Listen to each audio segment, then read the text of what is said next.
इसलिए 48 घंटे के अंदर हम लोगों ने नीति आयोग की पूरी बिल्डिंग को साफ सुथरी करके सैनिटाइज करके फिर से शुरुआत कर दी और बड़े स्पीड से काम आगे बढ़ रहा है।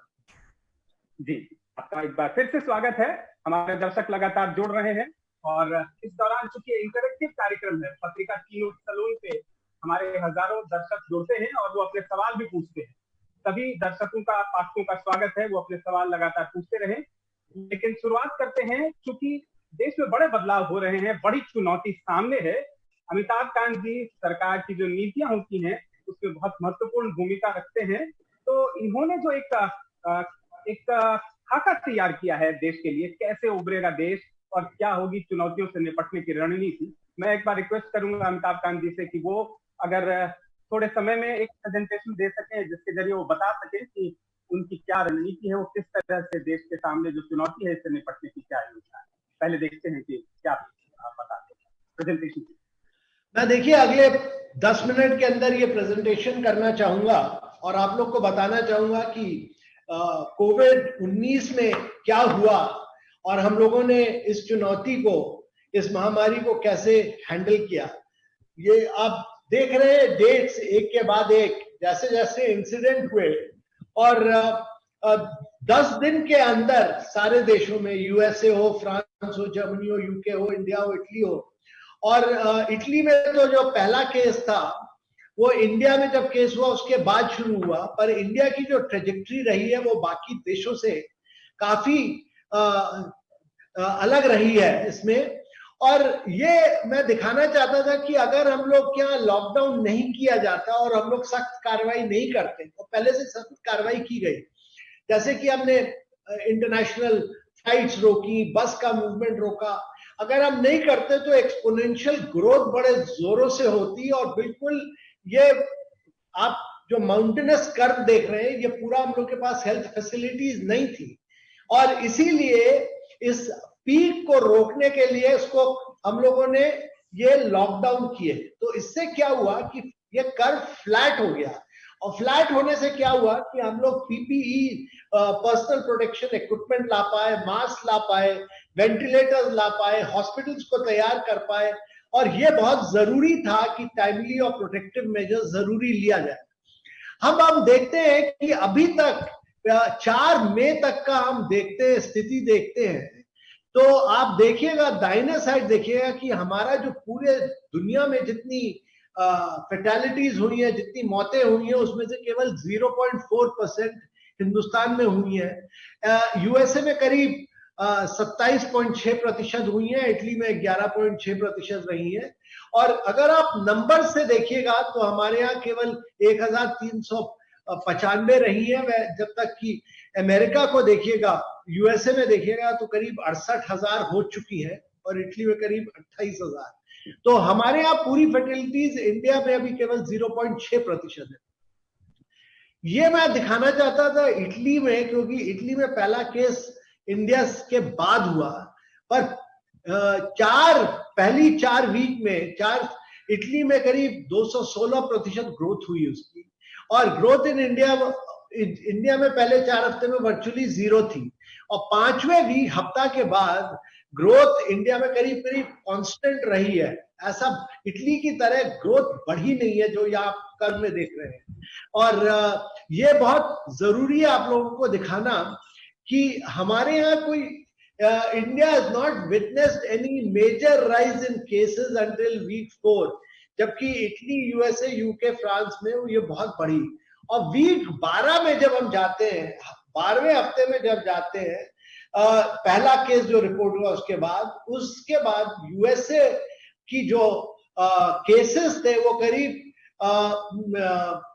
39 टाइम्स, 39 टाइम्स हमसे ज्यादा थे और फ्रांस में करीब 7 गुने ज्यादा थे और इटली में करीब 11 टाइम्स ज्यादा थे। उसका खास कारण ये रहा कि इंडिया ने बड़ी सख्त कार्रवाई की, बहुत सख्त कार्रवाई की और बहुत जल्दी मेजर्स लिए, तो इंडिया में जो ग्रोथ हुई है बहुत कम रही है। ये मैं आपको दिखाना चाहता था 5 दिन का मूविंग एवरेज पॉजिटिव केसेस का, बाकी कंट्रीज के हिसाब से काफी लो रहा है। और ये मैं दिखाना चाहता हूँ 5 days moving averages of fatalities India का वर्सेस अदर्स। ये भी हमारा बाकी देशों के हिसाब से बहुत कम रहा है। इंडिया का कंपैरिजन में अगर देखते हैं तो बाकी देशों के हिसाब से कम रहा।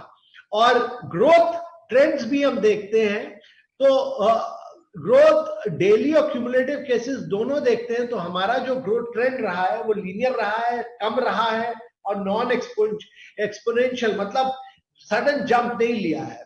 इटली ने जो स्पाइक किया था वो डे 22 के बाद उनका एक्सपोनेंशियल ग्रोथ हुआ।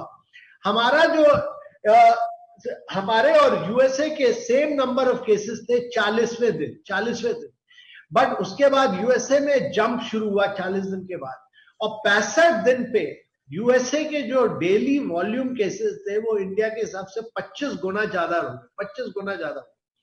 ये मैं दिखाता हूं आपको ऑक्सफोर्ड की जो स्टडी हुई, उसमें स्ट्रिंजेंसी मेजर में उन्होंने कहा कि इंडिया ने सबसे ज्यादा सख्त कार्रवाई की और ये बोल्ड और टाइमली डिसीजन की वजह से बड़े पॉजिटिव रिजल्ट्स इंडिया में मिले। और स्ट्रिंजेंसी कंपैरिजन में हम सबसे ज्यादा रहे बाकी देशों के हिसाब से।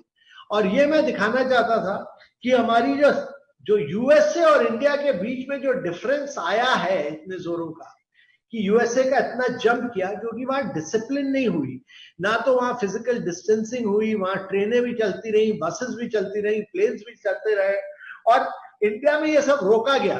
तो ग्रोथ ऑफ केसेस इंडिया में यूएसए के हिसाब से बहुत कम रहा, और ये खास कारण उसका ये था कि यहाँ गवर्नेंस रही, वहां गवर्नेंस ना रही। और इम्पैक्ट ऑफ जो लॉकडाउन है वो पहले जो हमारे यहाँ डबलिंग रेट 3 दिन का चल रहा था, वो अब लेटेस्ट जो आया है वो डबलिंग रेट अब 12.5 दिन में हो रहा है double. Spain, Italy, France, Germany, सब जगह 2.5 से 3 दिन में डबल हुए थे केसेस। और अगर हम लॉकडाउन ना करते तो हमारे यहाँ करीब 10 लाख केसेस 25 अप्रैल तक हो गए होते। अगर लॉकडाउन नहीं होता तो अभी हमारे यहाँ इतना फर्क पड़ता 10 लाख केसेस का। ये मैं आपको बताना चाहता हूं कि अभी भी कोई एक्सपोनेंशियल ग्रोथ नहीं हुई है, बट ये कैलिब्रेटेड स्ट्रेटजी रही है to prevent loss of gains made through lockdown. तो अब हम देखते हैं कि लो पॉजिटिव केस जो टेस्टिंग पर काफी क्रिटिसिज्म रहा, बीच बीच में आता रहा कि इंडिया कम टेस्ट करता रहा, पर हम देखते हैं कि टेस्टिंग बहुत बढ़ी इंडिया में, करीब 50,000 डेली हो गई, अब तो करीब 75,000 के करीब हो गई है, और 2-3 दिन के अंदर हम 1 लाख केसेस पर दिन पर पहुंच जाएंगे।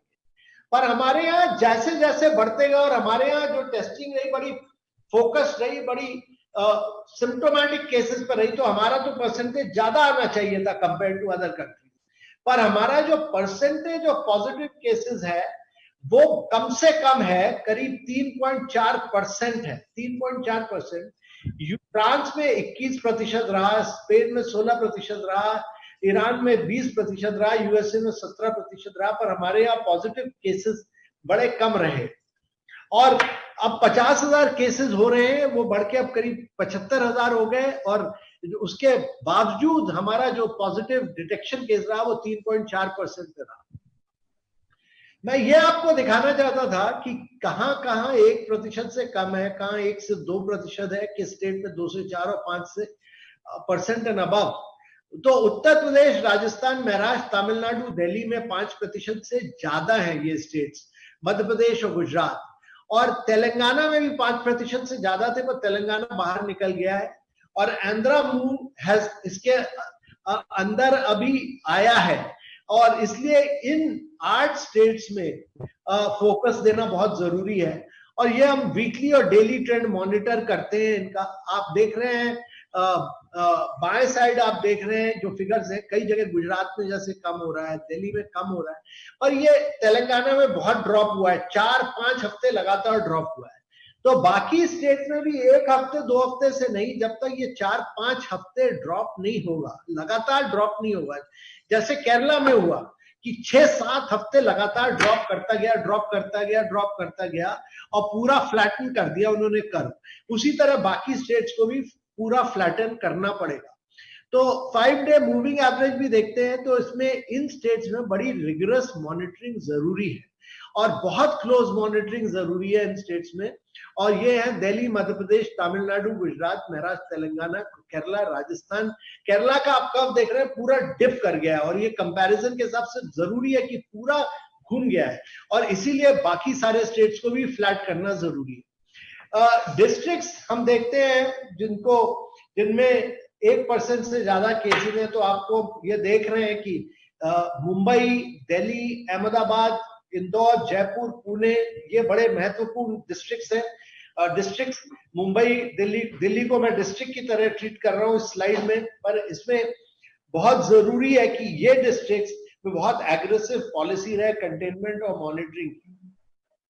और अब हम डिस्ट्रिक्ट वाइज देखते हैं तो हैदराबाद में अब डिक्लाइनिंग ट्रेंड शुरू हो गया है और इसी तरह बाकी डिस्ट्रिक्ट्स को भी कम करना जरूरी है। केसेस पर मिलियन में हम जाते हैं तो देखते हैं कि गुजरात, महाराष्ट्र, दिल्ली और जे.एंड.के अभी भी हाई केसेस पर मिलियन दिखा रहे हैं और इसमें कंट्रोल करना जरूरी है। और पॉजिटिव डिटेक्शन इन हाई लोड केसेस स्टेट्स का देखते हैं तो हमें महाराष्ट्र, दिल्ली, गुजरात, मध्य प्रदेश, तेलंगाना, वेस्ट बंगाल, यहाँ positive case detection percentage of total case conducted में ज्यादा है, इसको मैनेज करना जरूरी है। और टेस्ट पर million in high load cases देखें तो टेस्ट पर मिलियन हमारे यूपी, तेलंगाना, यूपी, वेस्ट बंगाल और मध्य प्रदेश में हमें अपनी टेस्टिंग को बढ़ाना जरूरी है और बाकी सब जगह टेस्टिंग होने लगी है। जे.एंड.के में बहुत ज्यादा टेस्टिंग हुई है पर इन 4 स्टेट्स में टेस्टिंग बढ़ाना बहुत जरूरी है। और डबलिंग रेट अब हम देखते हैं तो महाराष्ट्र, गुजरात, आंध्र प्रदेश और दिल्ली, इनका डबलिंग रेट बढ़ रहा है और इसको संभालना जरूरी है। और रिकवरी रेट हम देखते हैं कि सदर्न स्टेट्स ने बहुत अच्छा किया है, रिकवरी रेट उनके यहाँ बहुत अच्छा रहा है और इसीलिए सदर्न स्टेट्स को फॉलो करना है और रिकवरी बढ़ानी है।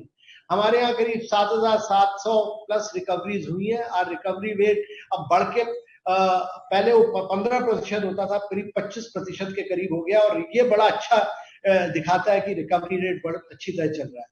और डेथ्स पर मिलियन भी हम अगर देखते हैं तो Jammu and Kashmir has shown high cases, high fatalities per million, तो जल्दी पेशेंट्स को हॉस्पिटल ले जाना जरूरी है महाराष्ट्र, दिल्ली, गुजरात, मध्य प्रदेश में, क्योंकि अगर जब तक हॉस्पिटलाइजेशन उनका नहीं होगा, जो एजेड लोग हैं या तो जम्मू एंड कश्मीर में कोमॉर्बिडिटी बहुत ज्यादा है तो ये संभालना बहुत जरूरी है, ये देखना बहुत जरूरी है। और कोमॉर्बिडिटी के केसेस बहुत आ रहे हैं जहां डेथ्स हो रही है।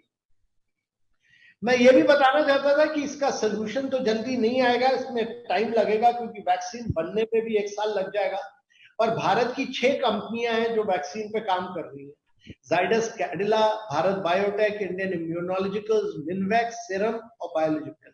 इसके अलावा दुनिया में करीब 120 कंपनियां ऐसी हैं जो काम कर रही है, पर उनमें सबसे आगे इस समय गिलियड की एक ड्रग है रेमडेसिविर, वो है। मॉडर्ना ने अपनी एक अमेरिकन कंपनी है जिसमें अपनी ड्रग फाइनल कर रहा है वो, और वो कह रहा है कि दिसंबर तक करीब 1 बिलियन दवाइयां बना देगा इसकी।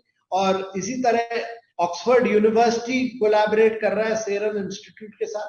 पर ये 6 इंडियन कंपनीज में से किसी को इनोवेशन करना जरूरी है, क्योंकि अगर ये करेंगी तभी इंडिया में जल्दी से जल्दी सस्ते दाम पर लोगों को वैक्सीन मिल पाएगी। बिल्कुल। अगर सर साथ में ही हम लोग बीच में थोड़ा सा इसमें एलोबोरेट भी करते हैं। मैं बस खत्म ही करने वाला हूं 2 मिनट के अंदर। तो हमें ये देखिए, हाइपर लोकलाइजेशन डिस्ट्रिक्ट भी हो तो उसके अंदर भी बड़ा एग्रेसिवली कंटेन और टेस्ट करना पड़ेगा, टेस्टिंग को और बढ़ाना पड़ेगा। एक सोशल डिस्टेंसिंग एक नया नॉर्म बनेगा आगे चल के, जो कि आगे 1 साल के अंदर रहेगा। और हम लोग को अपने जो सीनियर सिटीजन हैं उनको बचाना पड़ेगा और इसी तरह लाइव्स बच पाएंगी। मैं 1-2 चीजें और बताना चाहता था कि आगे चल के टेक्नोलॉजी में बहुत बदलाव आएगा और इसीलिए टेक्नोलॉजी को उपयोग करके ही हम आगे बढ़ पाएंगे। इसीलिए हेल्थ केयर में, डिजिटल पेमेंट में, मैन्युफैक्चरिंग में हमको टेक्नोलॉजी को उपयोग करना बहुत जरूरी है। दूसरा, हमें मैन्युफैक्चरिंग और एक्सपोर्ट हब बनाना जरूरी है। ये नहीं हो सकता कि आगे हम चल के पर्सनल प्रोटेक्शन के इक्विपमेंट्स को इंपोर्ट करें। इसलिए हमें मैन्युफैक्चरिंग पर बहुत फोकस करना पड़ेगा, हमें ग्लोबल चैंपियन मैन्युफैक्चरिंग का बनना पड़ेगा, खासकर हाईटेक एरियाज में। और चाइना से सप्लाई चेन हटेगी और चाइना से सप्लाई चेन निकलेगी, इसलिए सप्लाई चेन में हमें काफी काम करना पड़ेगा। इस गवर्नमेंट ने कई पैकेजेस निकाले, mobile manufacturing, medical devices, pharmaceutical, textiles के, और इसी तरह हम कई और पैकेजेस बना रहे हैं, auto components, networking product, food processing, advance chemistry, solar PV, ये सब हम कर रहे हैं। तो ये चैंपियन सेक्टर्स में काम करा जा रहा है। और इंडिया ने को एक नया बिजनेस बैकबोन बनाना जरूरी है, खासकर डिजिटल पेमेंट और फाइनेंशियल इंक्लूजन के लिए, हमने जिसको हम कहते हैं जैम ट्रिनिटी, और ये इंडिया स्टैक हमने बनाया हुआ है। और इसी तरह डिजिटल टेक्नोलॉजी को उपयोग करके हमको लेंडिंग करनी पड़ेगी आगे चल के, बिजनेस को आगे चल के हमको इसी में डेटा स्टोरिंग करनी पड़ेगी, हमें लोन ऑफर करने पड़ेंगे, डिजी लॉकर को और महत्वपूर्ण करना पड़ेगा, और ये जो इंडिया स्टैक है इसको स्ट्रेंथन करना पड़ेगा, और हेल्थ केयर सिस्टम को और एक्सपैंड करना पड़ेगा, क्योंकि हम अभी केवल 1.5% अपनी जीडीपी के हेल्थ में लगाते हैं, आगे चल के हमको 4% तक ले जानी पड़ेगी, और इसमें भी टेक्नोलॉजी को बहुत उपयोग करना पड़ेगा। और अब हम लोग ने जैसे आरोग्य सेतु ऐप इंप्लीमेंट किया है, उसके साथ टेलीमेडिसिन को लिंक किया है और टेक्नोलॉजी को उपयोग किया है। तो ये सब हम लोगों ने 15-20 दिन के अंदर आरोग्य सेतु और टेलीमेडिसिन सब डेवलप किए और इन सबको लॉन्च किया। और इसी तरह कई नई क्षेत्रों में हम लोगों को रिसर्च और डेवलपमेंट, मोबिलिटी हो या बैटरी स्टोरेज हो या आर्टिफिशियल इंटेलिजेंस हो, ये सब नई चीजें उपयोग करनी पड़ेंगी और हम लोग को जंप करना पड़ेगा। तो ये मैं एक ब्रीफ प्रेजेंटेशन करना चाहता था, इसके बाद आप फिर से जो सवाल। बहुत ही अच्छा, और आपने लगभग सभी महत्वपूर्ण विषयों को इसमें शामिल किया, मौजूदा स्थिति भी दिखाई, और सबसे अच्छी बात कि अक्सर लोग राष्ट्रीय जो तस्वीर है वो पेश कर देते हैं, मगर आपने बारीकी में जाके और राज्यवार और महत्वपूर्ण जिलों का भी की भी तस्वीर पेश की, आगे क्या किया जा सकता है वो भी बताया। इस बातचीत में हमारे साथ मनीष रंजन भी मौजूद हैं, हमारे एडिटोरियल कुलीग हैं, सीनियर कुलीग हैं, वो भी आपसे सवाल पूछेंगे, जनता के जो सवाल आ रहे हैं वो भी हम लेंगे। आपने बताया कि किस तरह से हमने जो डेथ रेट थी वो कम की, डबलिंग रेट जो था वो बहुत कम कर दिया, लेकिन एक बात आती है कि जो टेस्ट करने की जो क्षमता थी वो हमने काफी बढ़ाई तो है, लेकिन क्या इसका जो फैलाव है, प्रसार है गांवों में, सभी राज्यों में वहां तक पहुंच पा रहा है क्या? राजस्थान, मध्य प्रदेश, छत्तीसगढ़, बिहार, उत्तर प्रदेश, ऐसे राज्यों में जहां पे इंफ्रास्ट्रक्चर, हेल्थ इंफ्रास्ट्रक्चर कमजोर है, वहां पे टेस्टिंग की क्या व्यवस्था है और कैसे उसको मजबूत किया? नहीं, देखिए, ये जरूरी नहीं है कि आप पूरे हिंदुस्तान को 1.3 बिलियन इंडियंस को टेस्ट करिए, ये गलत स्ट्रैटेजी रहेगी।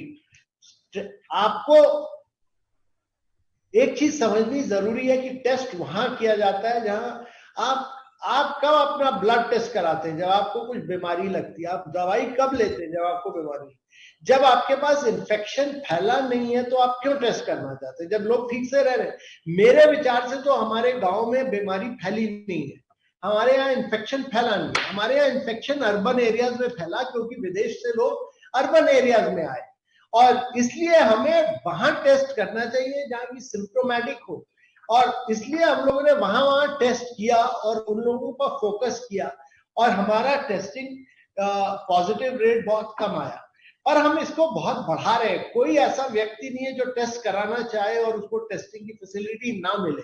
प्राइवेट लैब्स को कर दिया, जहां हमारे यहाँ 1600 टेस्ट होते थे पहले, अब करीब 75,000 टेस्ट होने लगे थे। ये और बढ़ेगा, 1 लाख तक जाएगा। प्राइवेट सेक्टर की लैब्स इन्वॉल्व हो गई है, सारी गवर्नमेंट की लैब्स इन्वॉल्व हो गई है इसमें। इसलिए टेस्टिंग तो बहुत बढ़ी है देश में, और इसको आगे और बढ़ाएंगे। आपने जो प्रेजेंटेशन दिया उसके बाद लोगों की जिज्ञासा ये हो रही है, जो आम लोग हैं, हमारे दर्शक हैं, वो कह रहे हैं कि डबलिंग रेट कम हो गई, लेकिन मामले बढ़ रहे हैं। सामान्य लोगों को लगता है कि जो संख्या बढ़ रही है तो क्या ये जो सामान्य डर भी पैदा होता है कि आखिर ये थम नहीं रहा।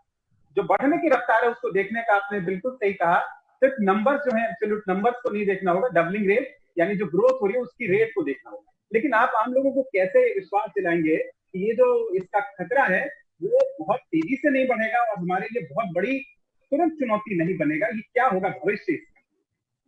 देखिए, ऐसा है, वायरस तो है, वायरस तो कहीं जाएगा नहीं। हम लोग को वायरस से अपने आप को प्रोटेक्ट करना पड़ेगा। उसके लिए हम लोगों को वैक्सीन है नहीं कहीं दुनिया में, तो एक ही वैक्सीन है, वो है फिजिकल डिस्टेंसिंग। फिजिकल डिस्टेंसिंग नहीं कीजिएगा तो आपको भी कल कोविड हो सकता है। तो फिजिकल डिस्टेंसिंग करनी बहुत जरूरी है, मास्क पहनना बहुत जरूरी है। तीसरी चीज, ये हम लोग को अपने सीनियर सिटीजन्स को जो कि 60 साल से ज्यादा है, जिनकी कोमॉर्बिडिटी है, उनको घर पे रखना जरूरी है। ये जब तक वैक्सीन नहीं आती, ये 3 चीजें करनी बहुत जरूरी है, और इसी तरह हम अपने देश को प्रोटेक्ट कर सकते हैं। केरला ने अपना कैसे फ्लैटन किया, ये केस स्टडी है, क्योंकि उन्होंने हर एक को कॉन्टैक्ट ट्रेसिंग की, और कॉन्टैक्ट ट्रेसिंग करने के बाद उनको आइसोलेट किया, और आइसोलेट करने के बाद क्वारंटीन किया, और क्वारंटीन करने के बाद ट्रीट किया, मतलब हॉस्पिटल में रखा और ट्रीट किया। उनके यहाँ डेथ केवल 4 लोगों की हुई। तो ये स्ट्रैटेजी हर स्टेट को करनी पड़ेगी, हर जिले को करनी पड़ेगी, और इसका कोई और रास्ता नहीं है। वुहान के चाइना ने कैसे किया, बड़ी strong contact testing, isolation, quarantining किया, इसलिए कोई और रास्ता है ही नहीं हम लोग क्या। ये एक हम नई दुनिया में है जी। लेकिन जिस तरह से इसका फैलाव हो चुका है, हालांकि हम अभी भी कह रहे हैं कि जो इसका खतरा अभी भी हम कंटेन कर सकते हैं और बहुत तेजी से नहीं बढ़ने देंगे, लेकिन जिस तरह का फैलाव हो चुका है उसके बाद क्या ये उपाय अभी भी कारगर है, कॉन्टैक्ट ट्रेसिंग और उनको आइसोलेट करने के लिए? राज्यों में तो व्यवस्था नहीं है, वहां पे तो बहुत बुरा बर्ताव किया जा रहा है, जिस तरह से लोगों को किसी एक देखिए ऐसा है कि हमारे यहाँ जो कोरोना वायरस हुआ है वो मेरे विचार से थोड़ा माइल्डर वर्जन है। एक दूसरा चीज कि आप 85% को जो होगा, 85 हिंदुस्तान में क्योंकि यंग पॉपुलेशन है, 85% को जो होगा कोरोना वायरस, वो हम लोग सहन कर पाएंगे, और ये धीरे धीरे हर्ड इम्यूनिटी बनती चली जाएगी सब में।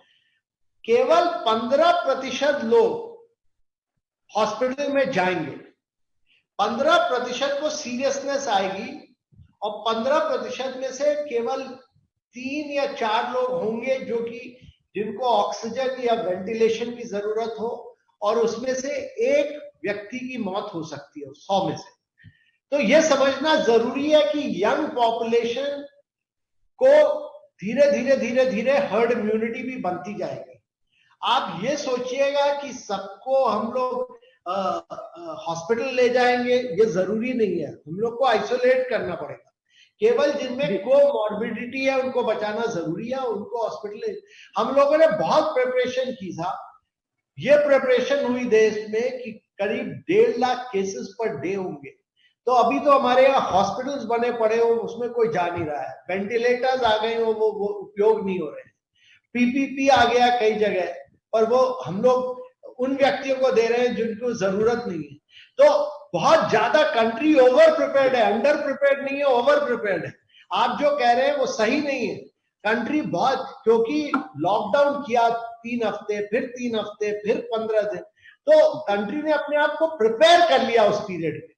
तो आगे जो भी क्राइसिस आएगी हम लोग उसको हैंडल करेंगे, और हर डिस्ट्रिक्ट में कोविड हॉस्पिटल बना, हर जगह मेहनत हुई, और इसलिए ये सब सॉर्ट, ये हम लोग ओवर प्रिपेयर्ड है।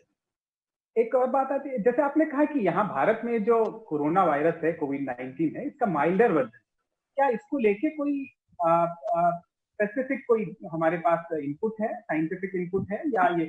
साइंटिफिक इनपुट तो मैं नहीं कहूंगा, पर कुछ भी कहिए, जब हम बाकी देशों के हिसाब से अपने आपको कंपेयर करते हैं जी, तो एक तो लगता है कि जैसे शायद माइल्डर वर्जन है, वो एनालिसिस चल रही है। दूसरा हो सकता है कि हम लोग इतना ज्यादा, हम लोग इतने हिंदुस्तानी लोग इतने बचपन से इतने वायरस को देखते हैं कि हम लोग का शरीर स्ट्रेंथन हो गया है, हम लोग का बॉडी इम्यून सिस्टम स्ट्रेंथन हो गया है। तीसरे, हम लोग के यहाँ बचपन में बहुत ज्यादा वैक्सीनेशन होता है, बीसीजी वैक्सीनेशन वगैरह होता है, तो उससे हम लोग की बॉडी में थोड़ा स्ट्रेंथ आ गया है। ये कई कारण कहे जाते हैं, अभी इसका साइंटिफिक एनालिसिस या साइंटिफिक टेस्ट वैलिडेशन अभी नहीं है जी, ये ऑनगोइंग प्रोसेस है, स्टडीज होंगी और वैलिडेशन होगा। पर ये हम लोगों की किस्मत अच्छी है कि हम लोग बढ़िया पॉलिसीज की वजह से लॉकडाउन कर पाए, कुछ सख्त कार्रवाई कर पाए, प्रधानमंत्री जी ने जल्दी जल्दी कार्रवाई की, और दूसरा कि फैलने से कम्युनिटी ट्रांजिशन नहीं होने दिया हम लोगों ने, ये बहुत महत्वपूर्ण चीज है जी। आप देखिए, इस कीनोट सलून का मकसद यही है कि आप जैसे लोग जो तमाम नीतियां बना रहे हैं वो अपनी बात खुल के बता सकें और बिल्कुल एक स्वस्थ चर्चा हो सके। और इसके बाद जब आज जो लॉकडाउन 3.0 के नए नियम, नए गाइडलाइन जो शुरू हुए, इसमें देखिए कि काफी कुछ खोल देने की मंशा थी, लेकिन राज्यों में क्या आपको लगता है कि जो केंद्र की ओर से जो गाइडलाइंस आए हैं, राज्य क्या उसे मानने में थोड़ा कोताही कर रहे हैं? उनके अंदर कहीं ना कहीं एक डर है कि अब अगर संख्या बढ़ी तो उनके ऊपर आ जाएगी बात। आपका क्या नजरिया है इसको लेकर कि 3.2 के जो गाइडलाइंस हैं उनको राज्यों में लागू करने में? देखिए, ये मेरे विचार से ये लॉकडाउन 3 नहीं है, ये ओपनिंग 1.0 है। और हाँ, और ये जो हम लोग के अंदर जो डर फैल गया है, डर को हटाना जरूरी है। बहुत सही बात। डर को नहीं आप हटाइएगा, फियर, वो जो ग्रेट डिप्रेशन 1928 में जब डिप्रेशन हुआ था तो रूजवेल्ट ने कहा था कि we have nothing to fear but the fear itself. हमको डर को हटाना है, और डर को नहीं हटाइएगा तो ना तो बीमारी हटेगी और इकोनॉमी भी खत्म होगी उसके साथ साथ। तो इकोनॉमी को तो बचाना बहुत जरूरी है, और लोगों देखिए ये जरूरी है कि हम लोगों ने दारिद्र्य रेखा के ऊपर हम लोग इतने लोगों को लाए थे, वो दारिद्र्य रेखा के नीचे ना जाए। तो हम लोग को जैसे पीएम ने कहा कि जान भी बचानी है और जहां भी चाहिए, और इकोनॉमी भी चाहिए, लाइवलीहुड भी चाहिए, इसीलिए जान भी और जहान भी। तो ये जरूरी है कि हम इकोनॉमी को धीरे धीरे वापस लाएं और डिसिप्लिन के साथ लाएं। नहीं तो इकोनॉमी नहीं रहेगी तो हम लोग फिर सबको गरीबी पे ले जाएंगे। बिल्कुल सही बात कही आपने। और लक्ष्य रहा कि अब हमने जाने तो बचा दी हैं, अब हमें सबकी लाइवलीहुड को बचाना बहुत जरूरी है, और ये स्टेट्स को बिना डर के बोल्डली आगे चलना पड़ेगा, और उनको अपने जो मेजर्स है फिजिकल डिस्टेंसिंग के, उनको लगा के आगे बढ़ना पड़ेगा और खोलना पड़ेगा। जी, आपने एक तो ये बात बहुत महत्वपूर्ण कही कि इसको लॉकडाउन 3.0 कहने की ओपनिंग 1.0 कहना चाहिए, और मुझे भी ऐसा कई ज्यादातर लोगों को यही लग रहा है कि ये बहुत बड़ी शुरुआत खोलने की दिशा में। दूसरी बात कि राज्यों को क्या इसमें जो आपकी स्ट्रेटजी है कि कंटेनमेंट जोन तक सीमित रखें और रेड जोन में भी बहुत सारी गतिविधियों को छूट दी जा सकती है, इसको लेके इस तरह की फीडबैक हमें मिल रही है राज्यों से, क्या आप उसमें कुछ स्पेसिफिक और डिटेल कहना चाहेंगे कि राज्यों को क्या और कदम? नहीं, देखिए ऐसा है कि कुछ डिस्ट्रिक्ट्स में ये भी समझना जरूरी है कि हमारी 80% इकोनॉमिक एक्टिविटी कुछ मेजर सिटीज में है। अगर आप पूरी सिटी को बंद कर दीजिएगा, बसेस को नहीं आने दीजिएगा, कोई लॉरी नहीं चलेगी, तो फिर तो इकोनॉमिक एक्टिविटी पूरी। तो हमें जो स्ट्रैटेजी फॉलो करनी है वो हाइपर लोकलाइजेशन स्ट्रैटेजी फॉलो। अब दिल्ली में अगर निजामुद्दीन में प्रॉब्लम है तो निजामुद्दीन को बंद करना है। मैं अगर मोतीबाग में रहता हूं जहां कोई केस नहीं है तो मोतीबाग को बंद करने से तो कोई फायदा नहीं। तो हमें उस छोटे एरिया को लोकलाइज करना है, उस छोटे एरिया पर फोकस करना है, उस छोटे एरिया में हमें कंटेनमेंट करना है, उस छोटे एरिया में हमें आइसोलेट करना है, उस छोटे एरिया में हमें क्वारंटीन करना है, और वहां से सबको लिफ्ट कराना है इससे बाहर। और ये स्ट्रैटेजी जरूरी है, हाइपर लोकलाइजेशन स्ट्रैटेजी। जी अमिताभ जी, ये जो गाइडलाइंस आई हैं अभी आज से जो लागू हुई है, इसमें एक छूट दे दी गई राज्यों को कि अगर जरूरत समझे तो वो इन रिस्ट्रिक्शंस को बढ़ा सकते हैं, घटा नहीं सकते, बढ़ा सकते हैं। क्या इस एक छूट का जो ये एक प्रावधान है, इसका राज्य डर की वजह से ज्यादा इस्तेमाल कर रहे हैं? नहीं, और जो आप सलाह दे रहे हैं उसको देखिए स्टेट्स तो इलेक्टेड गवर्नमेंट्स हैं और उनको फ्रीडम देना जरूरी है, और कुछ दिनों के लिए ये है कि वो इसको बढ़ा सकते हैं, कम नहीं कर सकते। सब लोग कंट्रोल कर रहे हैं, करना चाह रहे हैं इस समय की ज्यादा। पर अब मेरे विचार से पूरे देश को देखें तो हमें लग रहा है कि हमको अब लाइवलीहुड में जाना, जहान पे जाना ज्यादा जरूरी है। हम लोग हमारे साथी जो मनीष रंजन है वो भी इकोनॉमी पे और देश की जो अर्थव्यवस्था उस पर सवाल पूछेंगे, लेकिन आज एक और मुद्दा देखिए, मैं इसलिए मैंने आपको जो स्लाइडें दिखाई, वो स्लाइड दिखाने का कारण ये था कि हमको अपने आप को बाकी देशों के साथ कंपेयर करना जरूरी है। तो हमारी जो डेथ्स है बहुत कम है, 0.6%, 0.6%। बाकी अमेरिका को देखिए, 28,000 डेथ्स हो चुकी है। स्पेन को देख लीजिए, इटली को देख लीजिए। हमारे यहाँ पॉजिटिव केसेस बहुत कम है। इसलिए अगर हम खोलेंगे नहीं तो 3 चीजें होंगी, और ये समझना बहुत जरूरी है कि बाकी लोग हमारे यहाँ निमोनिया से, मैल न्यूट्रिशन से और कई और पोल्यूशन से, इन सब चीजों से बीमारियां होंगी और डेथ्स होंगी। इसलिए हमको खोल के न्यूट्रिशन पर फोकस करना बहुत जरूरी है। दूसरा, लोग अगर इकोनॉमिक एक्टिविटी नहीं शुरू होगी तो करीब 300 मिलियन लोग जिनको हम दारिद्र्य रेखा के ऊपर ले गए हैं वो फिर नीचे जाएंगे। तो इकोनॉमिक एक्टिविटी को शुरू करना बहुत जरूरी है। सर, इकोनॉमी की जहां तक बात हो रही है, हाँ, इकोनॉमी की जहां तक बात हो रही है तो कई सारी एजेंसियां हैं, जैसे रेटिंग एजेंसी जो भी है, फिच है, क्रिसिल है, मूडीज है, सबने हालांकि इंडिया के जो ग्रोथ अनुमान है उसको घटाया है, बल्कि कंपेयर टू चाइना और इंडिया को ऊपर ही रखा है, लेकिन फिर भी घटाया है। तो एज ए इकोनॉमी जैसे आप बात कर रहे थे, तो मैं पूछना चाहूंगा कि इससे इकोनॉमिक कंडीशन को बेहतर बनाने के लिए लॉकडाउन के बाद क्या हम कोई ऐसा कुछ मेगा प्लान लाएंगे कि ताकि हम जो 0 तक ना पहुंच पाए इकोनॉमिक ग्रोथ में? तो हम लोगों ने 3 चीजें तो की कि मोबाइल पे, फार्मास्यूटिकल मैन्युफैक्चरिंग पे, मेडिकल डिवाइसेस पर यहाँ बनाने की पॉलिसी निकाली। इसी तरह हम कई और केसों में auto components, food processing, textiles, कई चीजों को हम आगे ले जाएंगे। मैन्युफैक्चरिंग 8-10 एरियाज ऐसे होने चाहिए जिसमें हम अपने आप को सेंटर फॉर मैन्युफैक्चरिंग बनाएंगे, और वो हम मेहनत कर रहे हैं उसकी। दूसरी चीज कि सप्लाई चेन्स डिसरप्ट होंगी और वहां से चाइना से निकलेंगी, और ये एक अवसर है भारत के लिए। तीसरी चीज, देखिए, अगर हम कुछ नहीं करें और हम कोई पैकेज भी ना लाएं तो हमारी जीडीपी तो गिरेगी और हमारा डेट टू जीडीपी रेशियो कम होगा। और इसलिए हमारी ये क्रेडिट रेटिंग एजेंसी से डरने की बात नहीं है। उनको बताना पड़ेगा कि हम मीडियम टर्म में हमारी क्या स्ट्रैटेजी है, और मीडियम टर्म में हमारी स्ट्रैटेजी, हम क्या क्या रिफॉर्म्स लाने वाले हैं और हम कैसे अपनी ग्रोथ को बढ़ाएंगे वापस। इस साल हमारी ग्रोथ कम हो, पर अगले साल हम फिर 7.5% पर लाएंगे।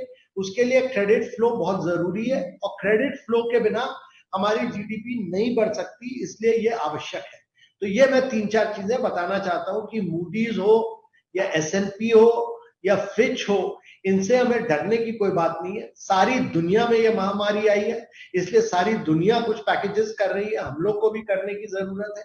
पर उसके बाद उनके साथ, जैसे मैं आपके साथ वेबिनार कर रहा हूं, उनके साथ भी करके उनको बताना जरूरी है कि हमारी मीडियम टर्म स्ट्रैटेजी क्या है और इसके साथ हम क्या क्या और रिफॉर्म्स लाएंगे।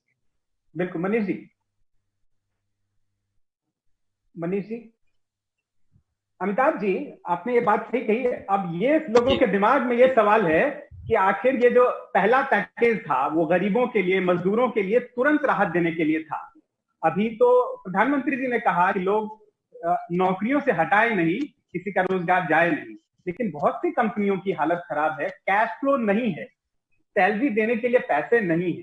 तो ऐसे में जो दूसरा पैकेज है अमिताभ जी, वो कब आएगा और उसमें क्या हो सकता है? नहीं, उस पर तो देखिए कार्रवाई हो रही है, वो फाइनेंस मिनिस्टर ने चर्चा की है, और मेरे विचार से मेरा उसके बारे में कुछ कमेंट करना ठीक नहीं रहेगा, क्योंकि फाइनेंस मिनिस्ट्री इस पे काम कर रही है और फाइनेंस मिनिस्टर इस पे जरूर कुछ ना कुछ कर रही है। और वो एमएसएमई पर, और बड़ी एमएसएमई पर तो जरूर पैकेज जल्दी ही आएगा, पर वो आप उनसे सुनिएगा तो ज्यादा बेहतर रहेगा। जी सर, एक मेरा सवाल और है इकोनॉमी पे ही। जी मनीष जी पूछिए। सर एक मेरा सवाल और है इकोनॉमी पे, जैसा कि आपने बताया, एक रॉयटर्स की एक सूत्रों के हवाले से खबर थी कि जो कैपिंग हो रही है, जो हम खास करके रिलीफ फंड पे एक्सपेंसेस कर रहे हैं या फिर जो कोरोना के ऊपर एक्सपेंसेस कर रहे हैं, ये कहीं इतना ज्यादा ना हो जाए कि इकोनॉमी पे भारी पड़ जाए, तो उस पर कुछ कैपिंग लगाने की जरूरत है। इसके बारे में सर आप क्या कहेंगे? नहीं, वो रिपोर्ट सही नहीं है, क्योंकि देखिए 15,000 करोड़ रुपए कोविड के लिए अलग कर दिए गए और उसके लिए हम लोगों ने काफी चीजें की। पीपीई का अरेंजमेंट हुआ, वेंटिलेटर्स का हुआ। भाई एक इमरजेंसी आई थी, उसमें तो थोड़ा बहुत खर्च होगा, और हमने रेलवे के ट्रेन को कोविड पे बनाया और कई चीजें की, पर 15,000 करोड़ ज्यादा नहीं होता और ये सही नहीं है। वो जो रॉयटर्स की रिपोर्ट बिल्कुल सही नहीं है। 15,000 करोड़ तो देश, इतना बड़ा देश अफोर्ड कर ही सकता है, कोई दिक्कत नहीं। पर इंपॉर्टेंट चीज मेरे विचार से इकोनॉमी को देखिएगा तो ये है कि बैंक्स हमारे रिस्क एवर्स हैं, और बैंक्स जब तक लेंडिंग नहीं बढ़ाएंगे, क्रेडिट फ्लो नहीं बढ़ाएंगे, आगे चल के जब सिचुएशन नॉर्मलाइज होती है तो हमारा private debt to GDP ratio बहुत कम है, और private debt to GDP ratio बढ़ाना जरूरी है और लेंडिंग देश में बढ़ानी जरूरी है। आज आरबीआई ने बहुत महत्वपूर्ण कदम लिए हैं और बहुत अच्छा काम किया है, और मेरे विचार से उनका जो मेन लक्ष्य ये रहा है कि बैंक्स अपने पैसे रिवर्स रेपो में आरबीआई में ना रखें बल्कि लेंड करें, और इसीलिए रिवर्स रेपो का रेट उन्होंने कम किया। तो आगे चल के ये देखना जरूरी है कि बैंक्स कैसे कैसे लेंड करें अपना पैसा, और अगर मेरे विचार से तो फाइनेंस मिनिस्ट्री उनके साथ कई बार डिस्कशन करके इसको आगे ले जाए। सर जैसा कि मैं मार्केट भी कवर करता हूं, तो मार्केट से एक सवाल पूछना चाहूंगा कि लगातार क्रूड ऑयल के प्राइसेस डाउन हो रहे हैं, इक्विटी मार्केट लगातार डाउन जा रही है, सोने चांदी में उछाल आ रहा है, तो लेकिन इसमें यह है कि जब भी आप देखेंगे एफआईआईस का लगातार बिकवाली जारी है एफआईआई, तो इस पे मार्केट को जो अनिश्चितता है, ये इसके लिए कोई आरबीआई कोई कदम उठा रहा है या फिर गवर्नमेंट कुछ इसको स्टेबल करने की कुछ फोकस कर सकती है? सरकार और आरबीआई मिलके काम करता है। जो मॉनेटरी पॉलिसी चीजें होती हैं वो आरबीआई करता है, जो फिस्कल पॉलिसी होती है वो गवर्नमेंट करता है।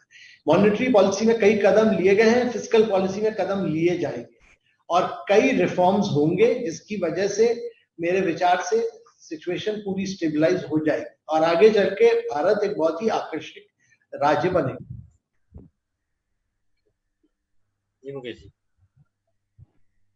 देखिए अमिताभ जी, ये भी आशंका जताई जा रही है कि जिस तरह से अभी एक बड़ा माइग्रेशन हुआ शहरों से जहां पे लेबर काम कर रहे थे, अगर वो श्रमिक नहीं रहेंगे तो पूरी इकोनॉमी को और तमाम जो चाहे वो सर्विस सेक्टर हो या इंडस्ट्री हो, उस पर इफेक्ट पड़ेगा। आपका क्या सरकार का क्या प्लान है, किस तरह से आखिर उनका डर खत्म हो? आपने कहा डर खत्म करने की जरूरत है, लेकिन वो वापस कैसे आ सकेंगे? शहर छोड़ के, अपना रोजगार छोड़ के कोई गांव गया है तो उसके लिए ये पलायन बहुत मजबूरी का था, वापसी कैसे हो पाई? देखिए, लोग माइग्रेंट वर्कर अपने घर जरूर जाएगा, अपने परिवार के पास जाएगा, पर एक बार जब इकोनॉमिक एक्टिविटी शुरू हो जाएगी, जब बिजनेसेस चलने लगेंगी, जब बसेस चलने लगेंगी, जब ट्रेन चलने लगेगी, तो माइग्रेंट वर्कर कुछ दिन घर रहकर उसको भी कुछ कमाई करने की आवश्यकता रहेगी, तो वो जरूर वापस जाएगा। पर अभी वो वापस कहां जाए, क्योंकि अभी तो हमने सिचुएशन नॉर्मलाइज नहीं की है। जब सप्लाई चेन पूरी काम करने लगेगी, सारे राज्य खुलने लगेंगे, बसेस खुलने लगेंगी, ट्रेन खुलने लगेंगी, तो ये माइग्रेंट वर्कर जरूर वापस जाएगा। और मेरे को नहीं लगता आप खरीफ की सोइंग हो या आगे चल के मैन्युफैक्चरिंग शुरू हो, इन सब जगह वर्कर्स जरूर जाएगा।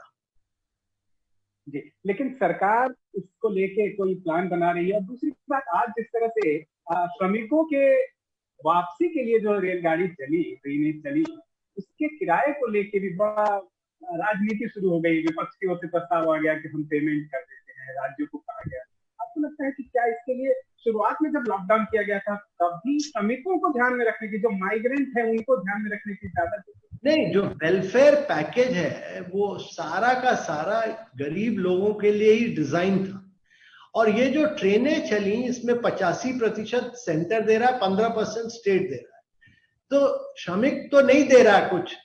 और ये मैं राजनीति के सवाल में मैं नहीं जाना चाहता, मैं तो एक गवर्नमेंट ऑफिसर हूं, पर मेरे विचार से सेंट्रल गवर्नमेंट तो 85% छूट दे चुका है और केवल 15% स्टेट्स को, ये जो ट्रेनें दी जा रही है स्टेट्स को दी जा रही है। जी, ये कोविड-19 के दौरान जो इसे निपटने के लिए जो अलग अलग एम्पावर्ड ग्रुप बनाए गए हैं, उसमें से एक को आप लीड कर रहे हैं, और उसमें प्राइवेट सेक्टर, इस तरह से कहा जाता है कि सरकार में एक तरफ जो शीर्ष है, नेतृत्व है, वो भी आप पे विश्वास रखता है, और जो प्राइवेट सेक्टर है उसको भी लगता है कि सरकार में अगर कहीं बात सबसे ज्यादा सुनी जाएगी तो आपके जरिए पहुंचेगी।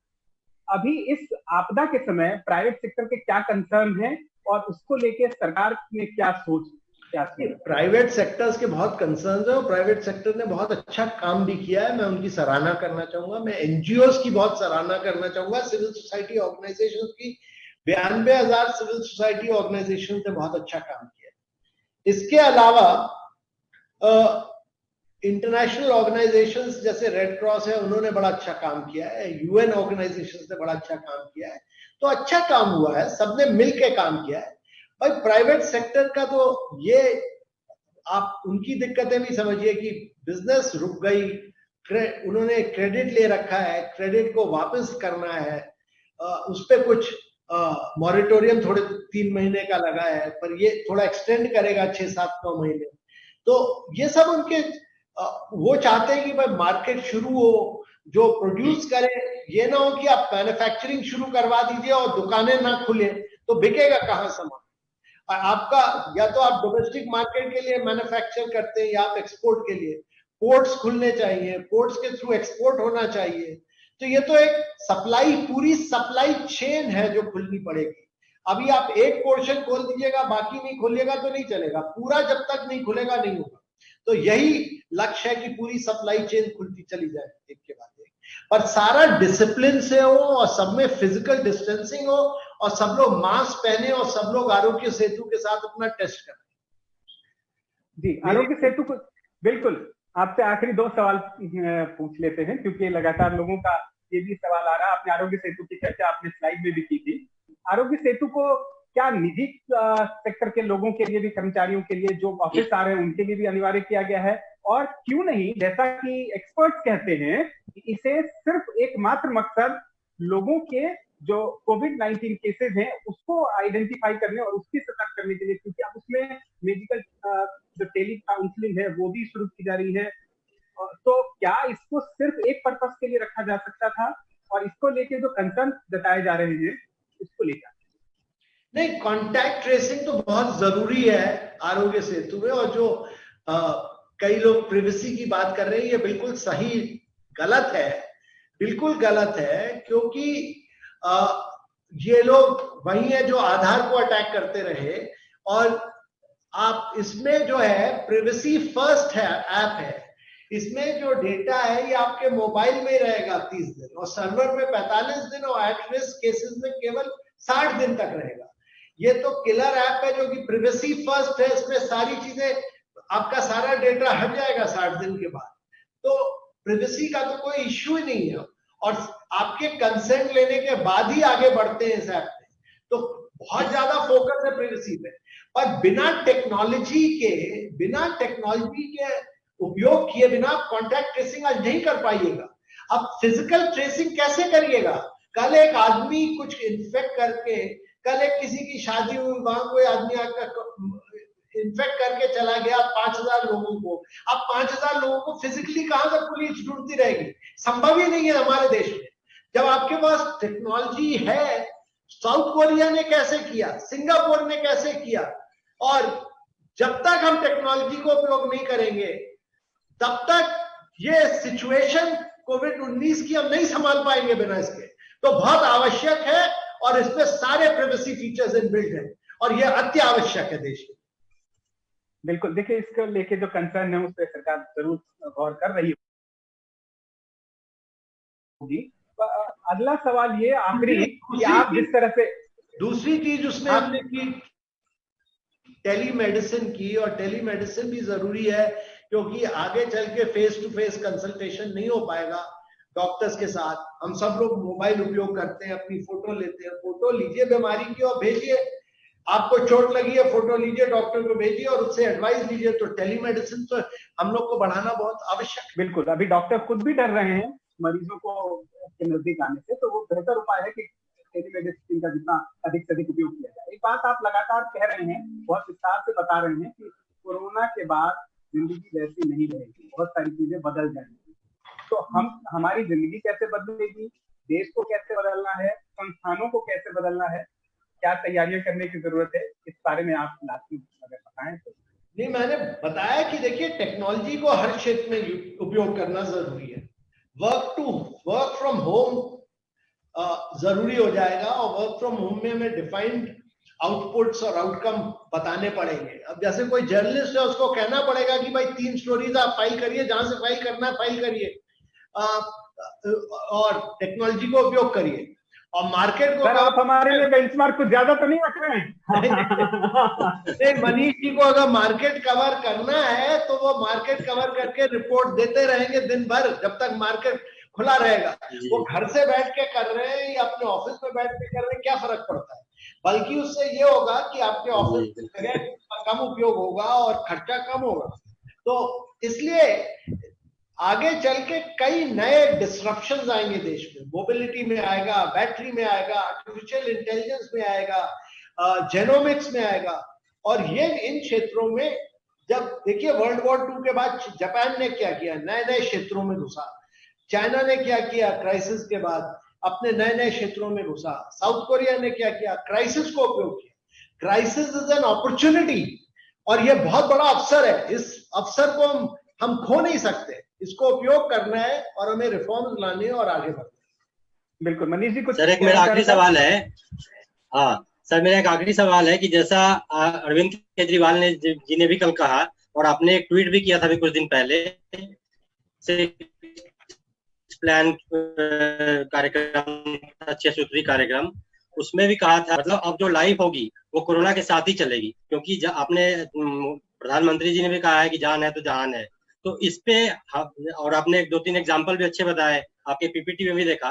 तो क्या कोरोना के साथ लाइफ को हमें अब आगे बढ़ना चाहिए और लॉकडाउन आपको लगता है कि 17 मई के बाद एक्सटेंड नहीं होगा?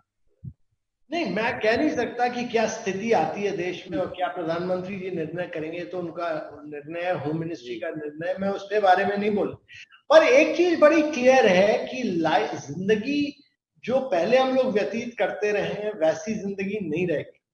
लार्ज मैरिजेस, कांग्रेगेशन, गैदरिंग्स, ये सब कम होंगी और हम लोग को टेक्नोलॉजी को उपयोग करना पड़ेगा। और फिजिकल डिस्टेंसिंग, जब तक वैक्सीन नहीं आती है, और वैक्सीन मुझे जो लग रहा है 1 साल के पहले नहीं आ पाएगी, और तब तक के लिए, जब तक वैक्सीन नहीं आती है तब तक के लिए हम लोग को इस पैंडेमिक ने, इस महामारी ने एक चीज बड़ा साफ कर दिया है कि हम लोग को नए तरीके ढूंढने पड़ेंगे जीने के, और वो फिजिकल डिस्टेंसिंग से ही हो पाएगा।